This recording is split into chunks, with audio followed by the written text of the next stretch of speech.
오늘 우리에게 주시는 하나님의 말씀은 에베소서 5장 1절 말씀입니다.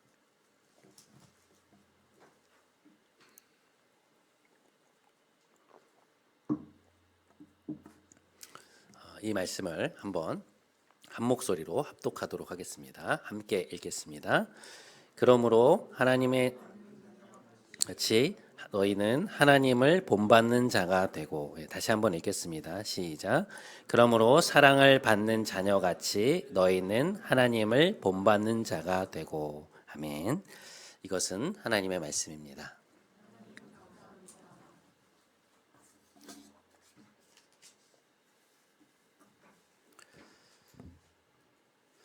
오늘 본문에는 우리의 눈길을 사로잡는 이제 기가 막힌 문장이 하나 나옵니다. 그것은 바로 이제 하나님을 본받는 자라고 하는 이제 어구인데요. 지난주에 이제 설교를 준비하면서 이제 에베소서를 찬찬히 읽어가던 중에 이 구절이 제 눈길을 이렇게 확 사로잡는 것을 느끼게 되었습니다. 하나님을 본받는다. 뭐 분명히 이전에도 보았을 텐데 그때는 눈에 띄지 않았던 문장이 이번에는 이제 말씀을 묵상하는 가운데 저에게 어떤 묵직한 충격을 주면서 다가온 것이었습니다. 사도 바울은 에베소서 4장에서 이제 너희가 옛 사람을 벗어버리고 이제 새 사람을 입으라라고 하는 권면 아래 이제 그에 따른 어떤 실제적인 삶의 실천들에 대해서 언급을 하고 있죠. 그것이 이제 4장의 후반부까지 계속 이어지고 있는데. 근데 그 뒤에 이제 5장의 이 도입부에 들어서면서 그는 그 모든 것들을 다시금 총체적으로 상기시키고 있는 것처럼 보입니다. 자, 에베소서 5장 1절 말씀입니다. 그러므로 사랑을 받는 자녀같이 너희는 하나님을 본받는 자가 되고. 이 본받는다라는 단어는 원문의 뜻을 이제 그대로 직역해 보면 어떤 이제 형상을 본뜨다 이제 그런 의미인데요. 이 영어에 보면 모방이라는 뜻을 가진 미믹이라는 단어가 있는데요. 바로 이 헬라어에서 파생이 되어서 나온 단어입니다. 그런 의미에서 이제 하나님을 본받는 자가 되라는 것은 하나님을 모방해라. 다시 말해서 이제 하나님을 닮아가라는 말이죠. 그러니까 사람들이 너희를 볼 때 하나님을 생각나게 하는 사람이 되라라고 하는 이제 그러한 말씀입니다. 신학대학원에 가면 목회학 석사 과정 중에서 배우는 과목 중에 기독교 교육이라는 이제 그런 학문이 있습니다. 그러니까 사람들이 어떻게 하나님을 알게 할 것인가, 그리고 이제 어떤 방식으로 기독교적 가치관을 가르치고 이제 우리 신앙을 전수할 것인가에 대해 이제 연구하는 그런 분야인데요. 이제 그 과정이 그 신앙을 전수하고 가르치는 그 과정이 이제 어떻게 이루어지느냐라고 했을 때 중요한 방법 중에 하나로 언급되는 게 뭐냐하면 우리의 이제 삶으로 신앙을 전수하고 가르치는 것입니다. 그러니까 성경에 대한 지식으로 이제 교육을 하는 걸 넘어서 함께 생활하는 삶 속에서 이제 말씀으로 믿음으로 살아간다는 게 뭐냐라는 것을 이제 가르친다는 것이죠. 대학교 1학년 때 제가 몸담았던 선교단체에서 만난 형이 있었습니다. 저하고는 한 5학번 정도 차이가 나는 그러한 형이었는데요. 저 이제 첫 번째 소그룹 리더였는데요. 이제 당시에 제 모습을 돌아보면 신앙생활은 하고 있었지만 이제 하나님을 만났다고 하기에는 뭔가 좀 부족한 그러한 상태였습니다. 말씀 생활도 거의 하지 않았고요. 주일에 이제 예배만 겨우 참석하는 그런 정도였는데. 그때 이제 소그룹을 함께했던 그 형이 저에게 굉장히 큰 영향을 준 것이죠. 이 형이 저를 좀 귀여워해서 그때는 좀 귀여웠습니다. 그래서 이제 귀여워해서 저를 이제 데리고 같이 많이 다녔는데 이제 그러면서 이 형의 삶을 좀 가까이서 지켜보게 된 것이죠. 저희가 이제 매일 아침 8시에 기도회가 있었는데 그 기도회 그 오전 기도회에 들어와서 이제 공동체와 멤버들을 위해서 기도를 열심히 하고 그리고 나서 이제 수업에 들어가기 전에 도서관의 이제 한쪽 구석에서 항상 이 큐티 책을 막 빼곡히 메워가면서 이제 매일매일 큐티를 하는 그 모습이 저에게 굉장히 큰 인상으로 다가오더라고요. 형편이 어려운 후배를 위해서 이제 자기가 아르바이트했던 돈을 이제 기꺼이 내놓는다든지, 아니면 이제 어려운 친구들이 있으면 늘 가서 이제 먼저 이야기를 하고 이야기를 들어주고 밥을 사주고 이제 상담을 해주는 그 모습을 지켜보면서 이제 저도 모르게 말씀 생활은 이렇게 하는 거구나. 기도는 이렇게 하는 것이구나. 사람들을 섬긴다는 건 이런 것이구나라는 것들을 이제 몸으로 제가 배우게 되었던 것 같습니다. 이제 그러다 보니까 이제 저도 모르게 이제 그 형이 쓰는 어떤 말투, 단어, 제스처 같은 것들을 따라하게 되었고요. 이제 어느덧 제가 이제 선배가 되었을 때 후배들을 대하는 모습 속에서 그 선배 형의 모습이 이제 자연스럽게 배어 나오는 것을 느낄 수 있었습니다. 그러니까 누가 보아도 그 형의 멤버였구나라는 걸 알 수 있을 정도로 제가 굉장히 많이 따라했던 것으로 이제 기억을 하는데요. 그러니까 이제 그 모습을 그 형의 모습을 이제 흠모하면서 저도 모르게 닮아가는 것이죠. 제가 이제 멘토처럼 여기는 목사님이 있다고 여러분께 말씀을 드린 바 있는데요. 제가 이제 그분의 가르침으로부터도 이제 많은 영향을 받았지만 이제 그 영향의 이제 중심축이 무엇이었을까 생각해 보면 이제 그분의 삶이었던 것 같아요. 목사님에게 이제 두 명의 자녀가 있었는데요. 이제 아들이 두 명이 있었습니다. 근데 이제 이 아이들이 이제 초등학교에 들어갈 무렵에 사모님과 목사님이 오랜 기도 끝에 딸을 한 명 입양을 하신 거예요. 그러니까 우리가 이제 생명을 살린 일에 동참을 하자라는 의미로 이제 태어난 지 채 한 달이 되지 않은 아이를 이제 입양을 하셨는데 그리고 나서 한 2해 정도 더 있다가 아이를 한 명 더 입양하셨습니다. 그러니까 말하자면 이제 아들 둘이 이제 딸 둘이 된 것인데 아무리 생각해 봐도 뭐 경제적인 면이나 이제 여러 가지 면에서 이제 쉬운 결정이 아니었을 텐데 부모의 사랑을 받지 못한 채 이제 자라날 그 생명들을 이제 맡아서 길러내고자 하는 이제 복음의 가치를 어떤 실제적인 삶으로 살아내려고 하는 어떤 그 삶에 굉장히 깊은 감명을 받은 적이 있습니다. 지난번에 이제 목사님 댁을 방문을 했는데요. 그 첫째 딸이 이제 중3이 되었는데 사춘기에 접어든 거예요.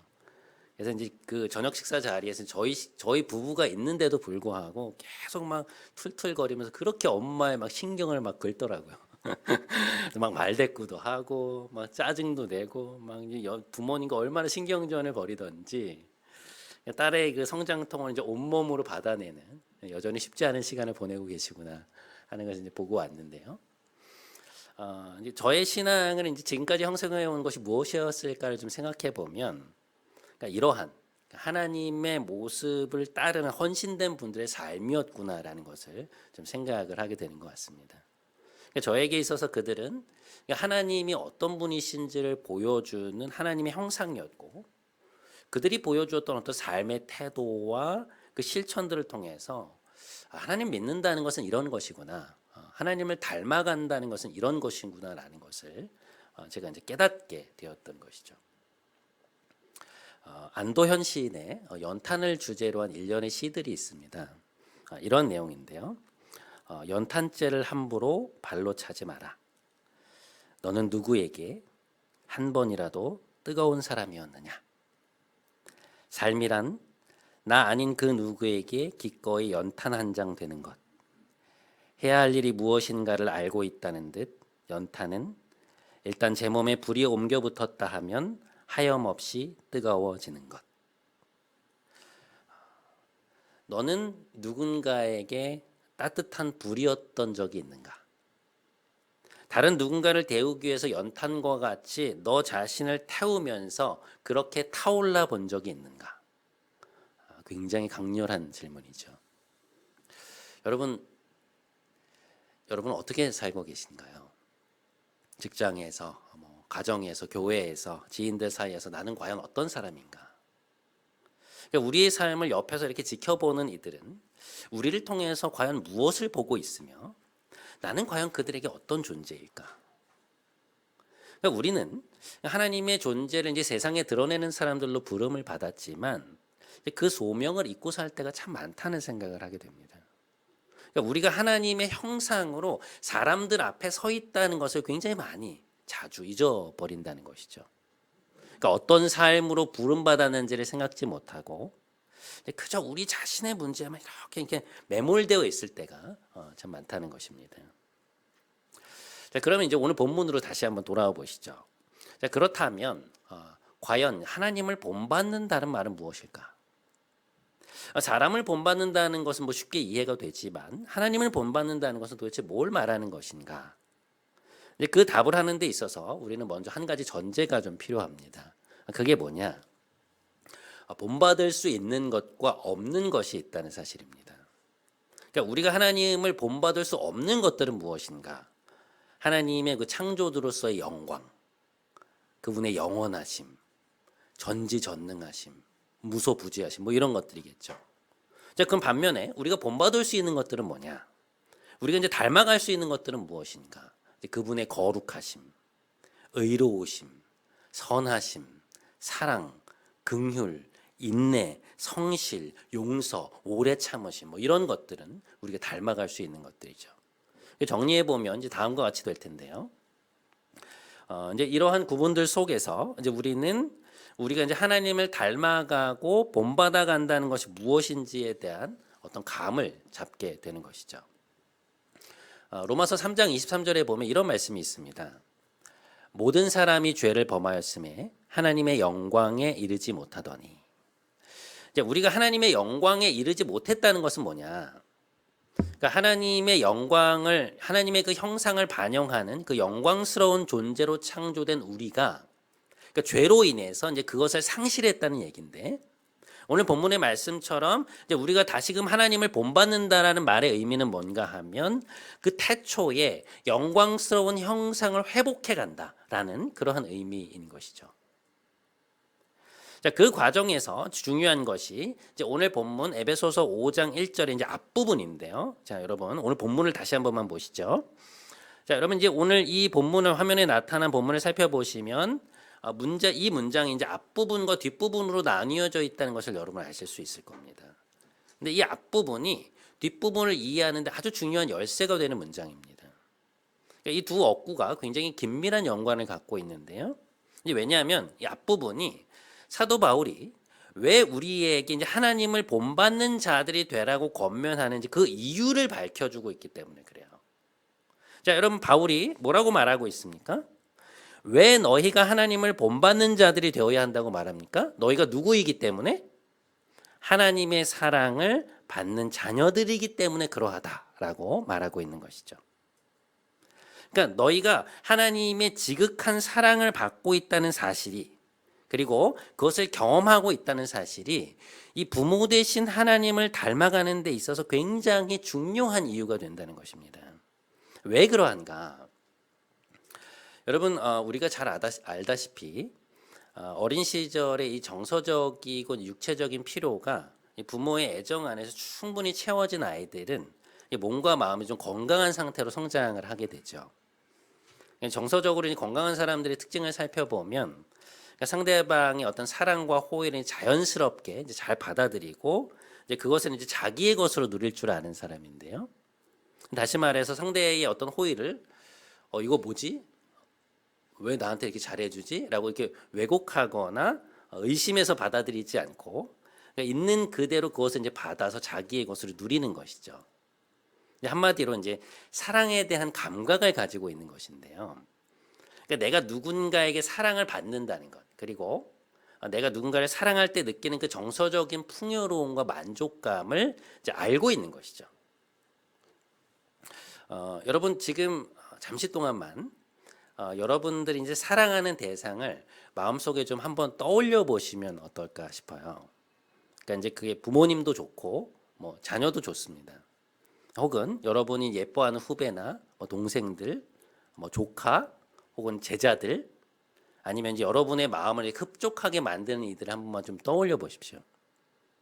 그 사람의 그 말과 행동이, 여러분을 대하는 태도가 여러분의 마음에 어떤 깊은 사랑의 마음을 불러일으키는 대상들을 한번 생각해 보시면 좋을 것 같아요. 뭐 애완동물도 괜찮습니다. 여러분 어떻습니까? 그 사람 혹은 그 동물을 생각하면 가슴이 따뜻해지고 왠지 모르게 미소가 나오지 않습니까? 기분이 참 좋아지죠. 저는 그 동물을 참 좋아하는 편인데요. 어린 시절에 꽤 오랫동안 강아지를 키운 적이 있습니다. 근데 이 녀석이 이제 아침에 일어나면 저보다 좀 일찍 일어나거든요. 항상 이제 뭘 하냐면 꼭 이제 제 방문을 입으로 이렇게 막 열고 들어와서 자고 있는 제 목에 와가지고 이제 몸을 막 이렇게 비벼대요. 일어나라고. 하루도 빠짐없이 일어나서 이제 저에게 와서 이제 목을 막 비벼댔는데, 이제 그러면 이제 저는 그 친구를 이제 제 이불 속에 이렇게 넣어가지고 제가 이제 품에 이렇게 안고 있었거든요. 근데 그 감촉이 굉장히 따뜻하고 좋았습니다. 학교에서 공부를 하다가도 저에게 와서 그 막 어리광을 부리던 그 애완견을 생각하면 문득문득 막 미소가 지어지고 이제 가슴이 따뜻해지는 것이죠. 이제 그 사랑이라는 감정이 뭐 그런 거 아니겠습니까? 일본의 대표적인 소설가 중에 한 명인 무라카미 하루키의 소설 중에 한 소설에 보면 이런 대목이 나옵니다. 소설의 주인공이 그 어린 시절에 어머니를 일찍 여인 한 중학생 소녀와 이야기를 나누면서 이제 어머니와의 추억이 있느냐라고 물어요. 그러자 이제 소녀가 무슨 얘기를 하냐면 어느 비 오던 여름날 엄마와 함께 이제 숲속을 걷던 기억에 대한 얘기를 합니다. 그러니까 우산을 쓰지 않고 엄마와 함께 이제 그 비를 맞으면서 이제 어떤 산 위에 이제 전망대로 올라갔는데 이제 그때의 어떤 풍경들, 막 비가 이제 후두둑 막 떨어지던 소리들, 뭐 냄새들, 엄마가 자신에게 불러주던 어떤 노래의 멜로디들. 그날의 기억에 그렇게 굉장히 선명하게 남아 있다고 말하자 이 주인공이 이제 뭐라고 얘기를 하냐면 이런 얘기를 해요. 자기 안에 그런 풍경을 하나 갖고 있다는 건 정말 멋진 일이야. 그런 사랑의 기억들이 우리를 이제 따뜻하게 해주고 이제 살아갈 힘을 준다는 것이죠. 여러분, 우리의 내면 안에도 그런 풍경들이 있지 않습니까?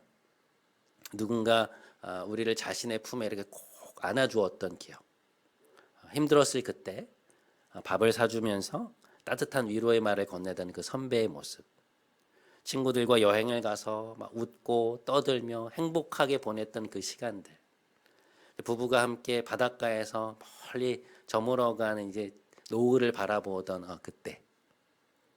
그러니까 우리 안에 남아 있는 그런 풍경들은 우리에게 사랑이 무엇인지, 그러니까 사랑을 하고 사랑을 받는다는 것의 기쁨이 어떤 것인지 알게 해주는 것들이죠. 그러니까 사랑에 대한 감각을 일깨워 주는 것들입니다. 여러분, 우리가 하나님의 그 사랑을 받는 자녀로 살아간다고 하는 것은 뭐냐면 하나님이 우리를 생각하실 때 그 마음에 누리고 계실 그 깊은 만족감과 마음의 충만함을 안다는 것입니다.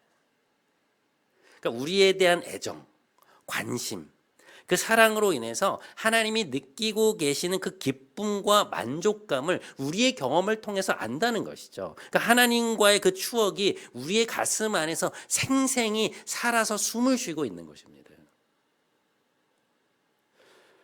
이사야 49장에서 하나님은 우리에 대한 마음을 이렇게 말씀하십니다.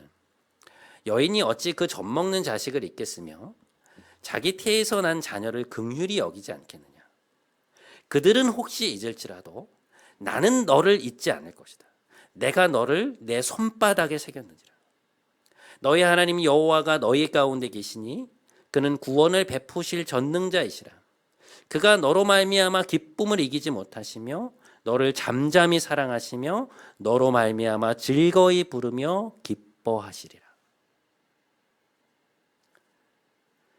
우리를 사랑하시는 하나님은 오늘 하루 우리의 표정은 어떤지, 우리의 감정은 어떠한지, 우리의 말, 행동, 생각, 그 모든 것에 지극한 관심을 기울이고 계십니다.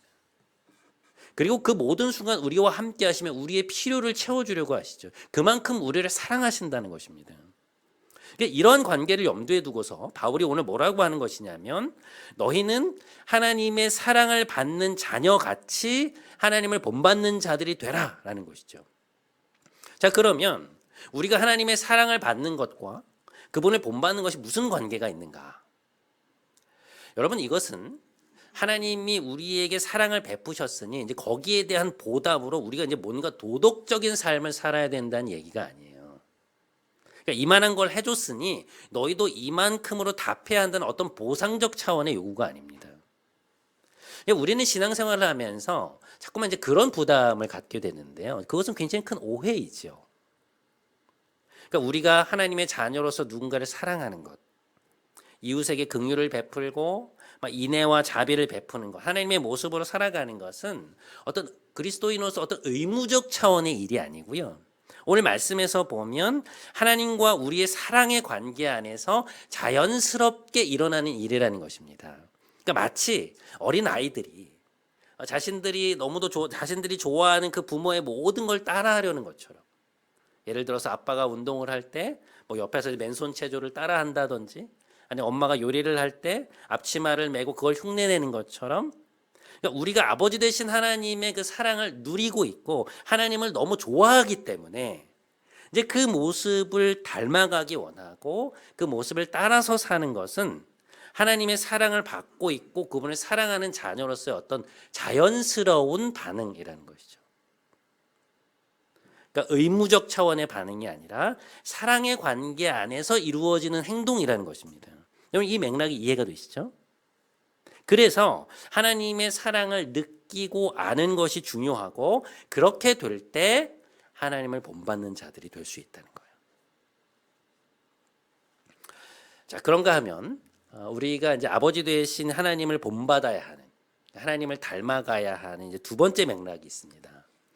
그게 뭔가 하면 자녀로서의 명예예요.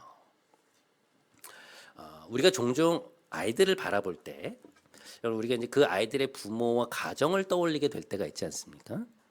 그 아이들의 말, 행동, 태도 속에서 그 아이가 이제 어떤 환경에서 자라났으며 가정 안에서 어떤 교육을 받았을지 그리고 그 부모의 모습은 어떠할지 우리는 상상하게 되는 것이죠.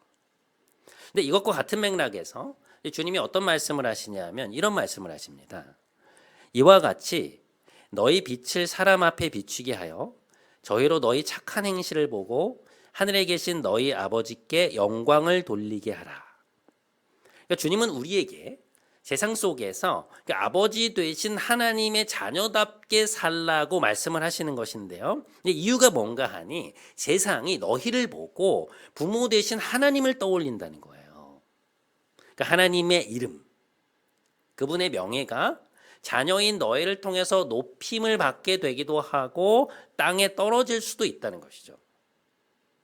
근데 이 말씀을 이제 뒤집어서 생각해 보면 너희의 삶이 하나님의 자녀다운 명예로운 삶일 수도 있고 혹은 그 기준에 볼 때 수치스러운 삶일 수도 있다는 것입니다. 그러니까 성경은 이렇게 하나님의 자녀가 된 우리의 삶을 명예와 수치의 관점에서 바라볼 때가 많아요. 그러니까 너희의 삶이 창조주이시자, 그러니까 이 우주에서 가장 거룩한 명예를 가지신 하나님의 자녀다운 삶이냐, 그 명예를 지키는 삶이냐라는 것이죠. 자, 그러면 우리에게 이제 이런 질문이 떠오르죠. 그럼 우리가 어떻게 살아야 하나님의 자녀다운 삶을 사는 것이냐? 도대체 어떤 모습이 하나님을 닮은 것인가? 이것과 관련해서 주님은 이런 말씀을 하십니다. 그러므로 하늘에 계신 너희 아버지의 온전하심과 같이 너희도 온전하라. 하나님의 자녀로서 우리는 어떻게 살아야 되는가? 아버지의 온전하심을 닮아서 이제 너희도 온전해야 된다는 것이죠. 그러면서 주님이 하나님 아버지의 모습을 어떻게 묘사하시냐면 이렇게 설명하십니다. 하나님은 해를 악인과 선인 모두에게 비추시며 비를 의로운 자와 불의한 자 모두에게 내려주시느니라. 이 말씀을 하시고 이 말이 무슨 뜻인가에 대한 설명으로 이런 말씀을 덧붙이세요. 이렇게 말씀하십니다. 만일 너희가 너희를 사랑하는 자를 사랑하면 무슨 상이 있겠느냐? 세리도 이같이 하지 않느냐? 또 너희가 너희 형제에게만 무난하면 남보다 더하는 게 뭐냐? 이방인들도 그같이 하지 않느냐? 이제 이런 말씀을 하세요. 여러분, 우리가 우리 마음에 들고 우리에게 잘하는 사람에게 잘하는 것은요, 뭐 전혀 놀라운 일이 아니죠. 세상 모든 사람들이 똑같이 하는 일 아닙니까? 그러니까 나에게 잘하는 사람, 내가 마음에 드는 사람을 챙기고 내가 그들에게 따뜻하게 대하는 것은 뭐 누구나 할 수 있는 일이죠. 하지만 세상의 문화는 어떠합니까? 나와 맞지 않거나, 그러니까 내 이익과 맞지 않거나, 혹은 내 라인에 서 있지 않으면 쉽게 배제시키고 함께 가기보다 경쟁과 다툼 속에서 나의 이권을 확보하려고 하는 것이 세상의 문화죠. 용서하는 것보다 보복과 응징이 훨씬 쉽습니다. 그게 세상이 추구하는 길이죠. 그런데 하나님은 그러한 세상을 살아가는 우리에게 하나님의 자녀다운 삶을 살라고, 아버지 되신 하나님을 닮은 삶을 살라고 말씀하고 계시는 것입니다. 종종 20대로 돌아가고 싶냐는 질문을 들을 때가 있습니다. 지금 이제 20대인 분들이 이제 들으시면 웃으실지도 모르지만 저는 돌아가고 싶지 않다고 말합니다. 왜냐하면 이제 당시의 저를 생각해 보면 모르는 것이 너무 많았고 신앙이 미숙했기 때문에 분별 없이 행한 일들이 참 많았다는 생각이 들어요.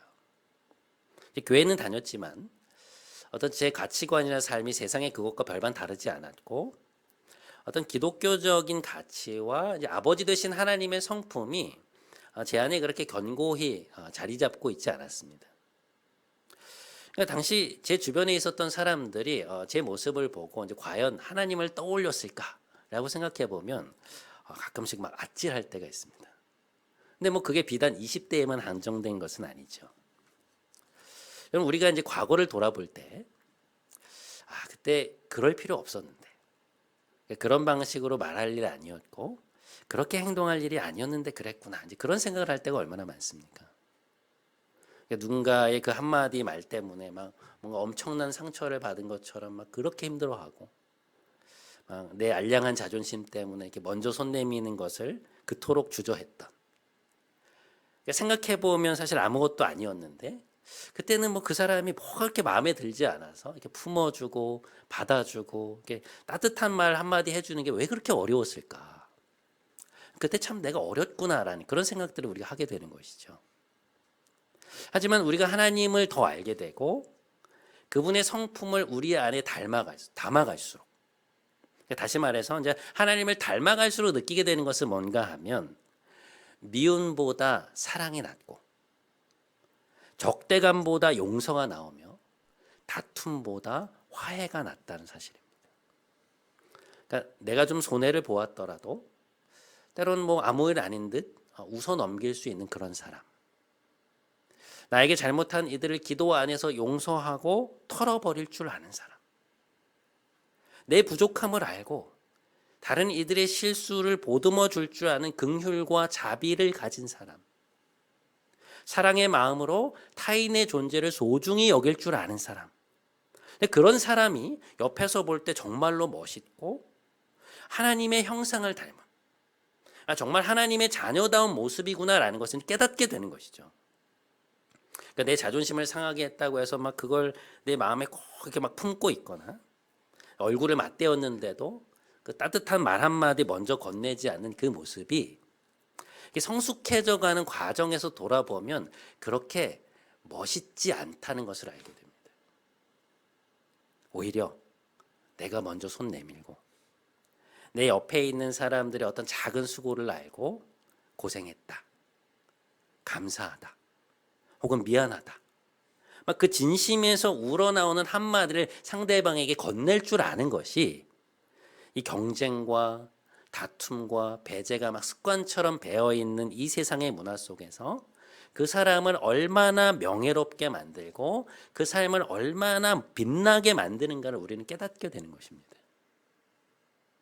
하나님의 자녀로서의 그 명예, 그 향기, 그 아름다움이 우리가 아버지 되신 하나님을 본받는 삶을 살게 될 때 비로소 우리의 삶에서 나타나게 된다는 것이죠. 사랑하는 여러분, 여러분은 지금 어떤 삶을 살고 계십니까? 여러분은 지금 여러분이 머물고 있는 곳에서 어떤 사람으로 살아가고 계신가요? 여러분 곁에 있는 이들에게 여러분은 어떤 분들이십니까?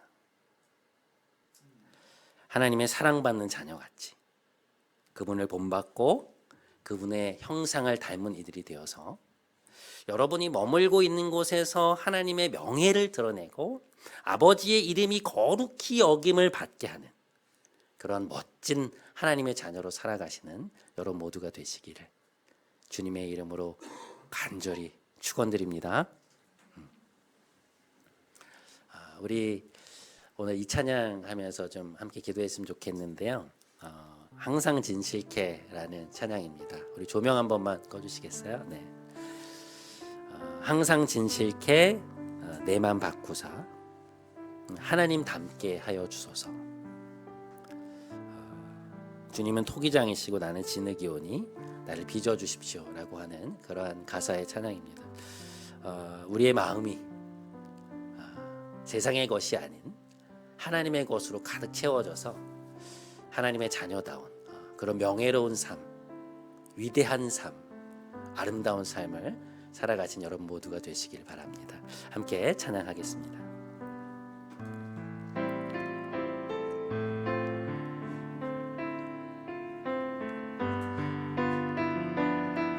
항상 진실케 항상 진실케 내 맘 바꾸사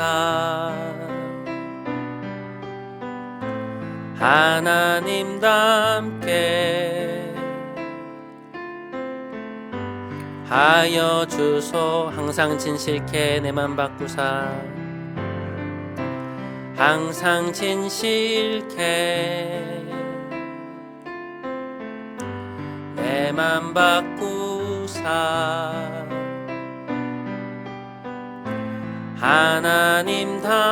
하나님답게 하여 주소서. 주는 토기장이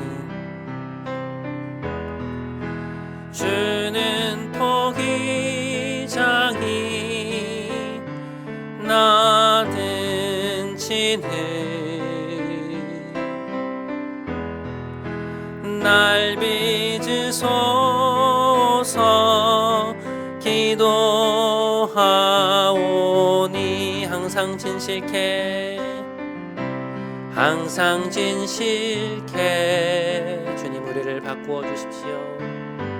내 맘 바꾸사 하나님 닮게 하나님 닮게 하여 주소서.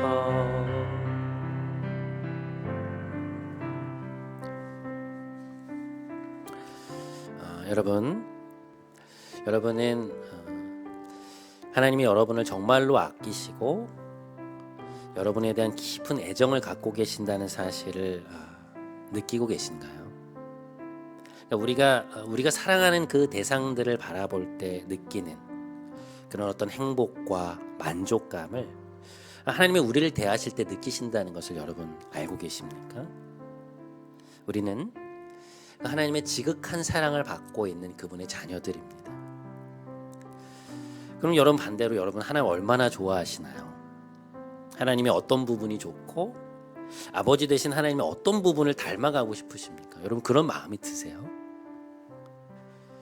우리 시간 좀 함께 기도했으면 좋겠습니다. 하나님, 제가 하나님의 사랑을 더 깊이 체험하고 하나님을 더 좋아하는 그런 딸과 아들이 되기 원합니다. 그래서 하나님을 닮아가려는 열망이 제 안에 깊어지기 원합니다. 우리 이 기도 제목 가지고 좀 함께 좀 기도하면서 나아갔으면 좋겠습니다. 함께 기도하겠습니다. 하나님 아버지, 오늘 우리에게 하나님께서 우리를 얼마나 사랑하고 계시는지 또 얼마나 깊은 애정으로 우리를 대하고 계시는지를 깨닫게 해주셔서 감사합니다. 우리가 사랑하는 자녀들을 대하는 것처럼 우리가 좋아하는 이들, 사랑하는 후배들과 사랑하는 사람들을 대할 때 느끼는 그 감정, 그 만족감, 그 충만함, 그 따뜻함을 하나님께서 우리를 바라보시며 느끼고 계신다는 사실을 우리가 때로 잊을 때가 있습니다. 그래서 하나님의 사랑이 어떤 것인지 알지 못할 때가 있습니다. 그러나 하나님, 우리 안에 사랑이 무엇인지에 대한 풍경들을 이미 심어주셨고 그런 많은 사진들을 우리의 심령 안에 채워주신 것처럼 그것을 통해 하나님의 사랑을 우리가 알게 하여 주시고 하나님 우리를 얼마나 사랑하시는지를 깨닫고 나아갈 수 있도록 인도하여 주옵소서. 하나님, 우리가 하나님을 사랑하기 원합니다. 하나님을 좋아합니다. 하나님을 닮기 원합니다. 하나님을 따라가기 원합니다. 그 열망이 우리 안에 생겨나게 하시고 그래서 하나님을 따라가고 하나님 말씀 따라 사는 것이 우리에게 의무가 아니라 기쁨이 되고 하나님을 닮아가고 싶은 열망에서 차오르는 반응이 될 수 있도록 주님 우리의 삶을 그렇게 변화시켜 주시고 바꾸어 주옵소서. 우리를 변화시켜 주옵소서. 하나님 은혜로 함께 하옵소서.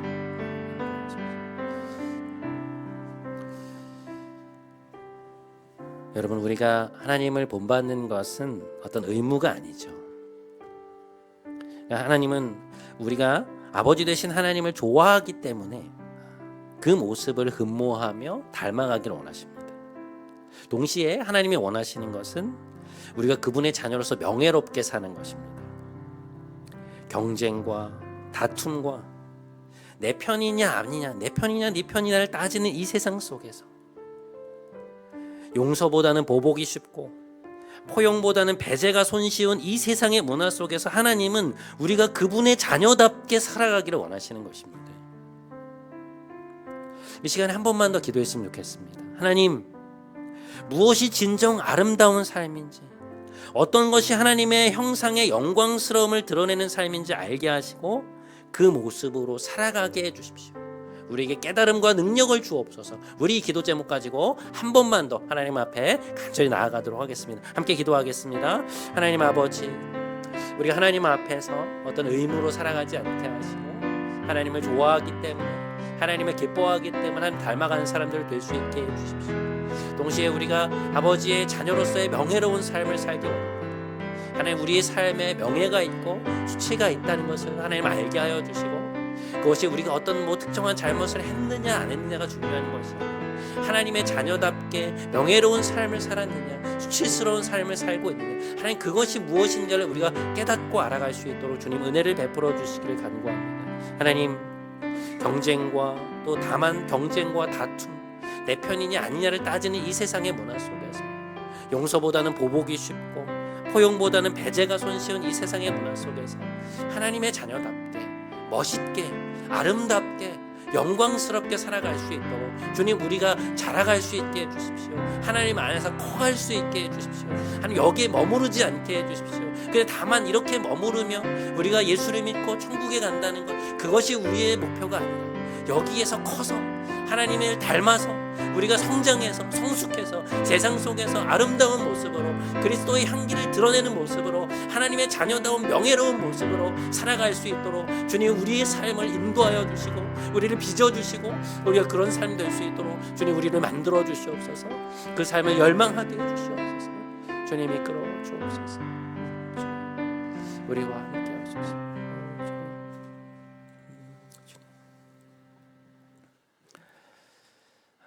사랑이 많으신 하나님,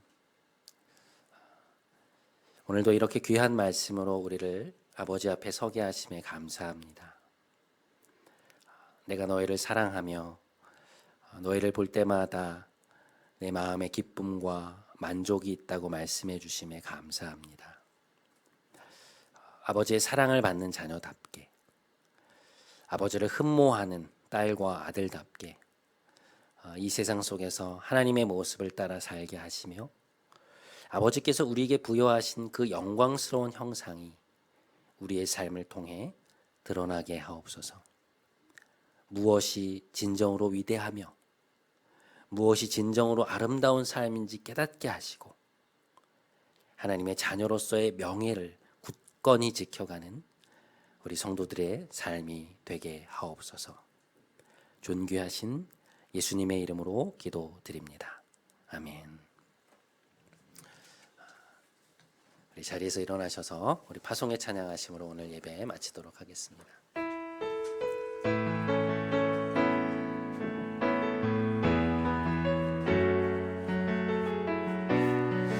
우리에겐 소원이 하나 있네. 우리에겐 소원이 하나 있네.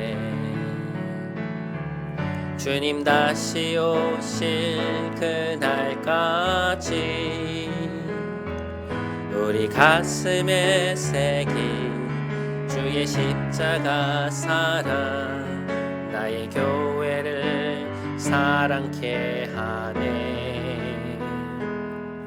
주의 교회를 향한 우리 마음 희생과 포기와 가난과 고난 하물며 죽음조차 우릴 막을 수 없네.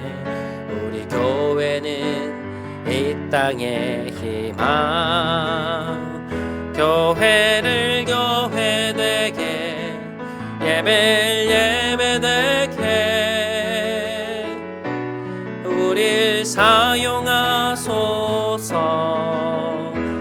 진정한 부흥의 날 오늘 임하도록 우릴 사용하소서. 교회를 교회되게, 예배를 예배되게 우릴 사용하소서. 진정한 부흥의 날 오늘 임하도록 우릴 사용하소서.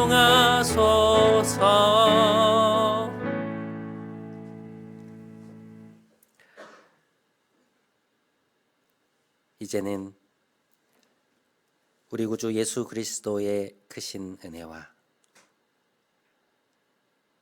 하나님 아버지의 놀라우신 사랑과 성령님의 교통, 교제 충만케 하심이 하나님의 사랑을 입은 자녀답게 하나님을 사랑하는 자녀로서 세상 속에 아버지의 형상으로 살아가길 간절히 원하는 사랑하는 함께 예배드린 모든 성도들의 머리 위에, 애들의 가정, 일터, 캠퍼스 위에 이제부터 영원토록 함께 하시기를 간절히 축원하옵나이다. 아멘.